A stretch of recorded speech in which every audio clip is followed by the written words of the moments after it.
Donc, je suis maintenant avec Philippe Baron de la société FTS Welding. Bonjour Philippe. Bonjour. J'espère que vous passez une bonne journée. Très agréable, merci. Super. Merci. Parlez-nous de FTS Welding. Quel est votre métier?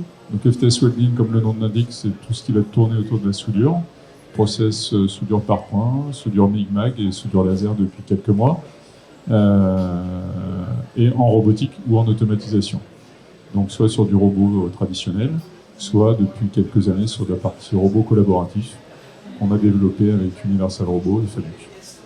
Vous avez été un des premiers en France à aller sur cette partie de soudage collaboratif. Effectivement, sur les premiers salons, on était un peu montré du doigt et beaucoup d'acteurs nous ont suivis après, donc ça nous conforte dans notre choix, on ne s'était pas trop trompé sur la direction.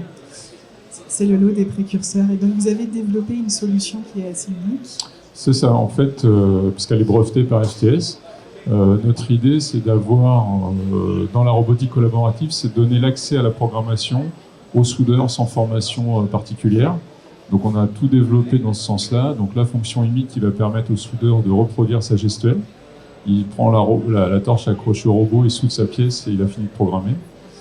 Donc ça c'est vraiment le brevet FTS. Et après, dans ce qu'on appelle programmation pas à pas, en point à point, gestion soudure, là on va vraiment guider l'opérateur avec différentes pages.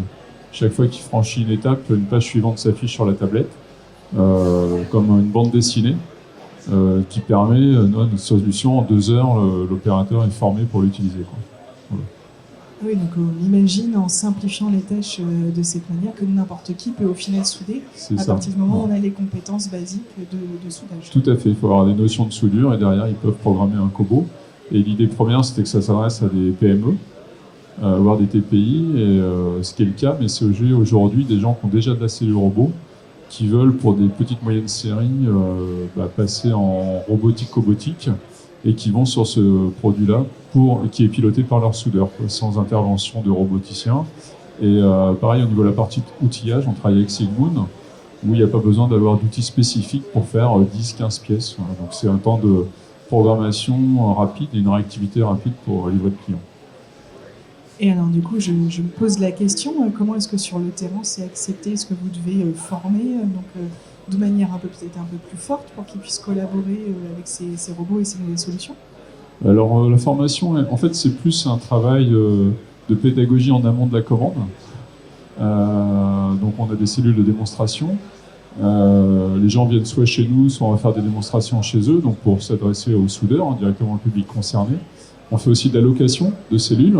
Alors sur des allocations courte durée, d'une semaine à un mois, le but c'est que les gens l'utilisent dans leur atelier avec les contraintes de production réelles et pour s'apercevoir si l'outil répond vraiment à leurs besoins. Quoi. Je pense qu'on peut être facilement convaincu du coup. On espère, on essaye et voilà. Et dernièrement, on a par cette solution convaincu les chantiers de l'Atlantique d'acquérir un Cobo de soudure. Voilà. Toutes mes félicitations. Merci. Eh bien, dans ce cas-là, je vous souhaite une belle journée. Merci. J'espère qu'elle va être riche de contacts. On espère aussi, voilà. À très bientôt. Bientôt, bonne journée. Au revoir.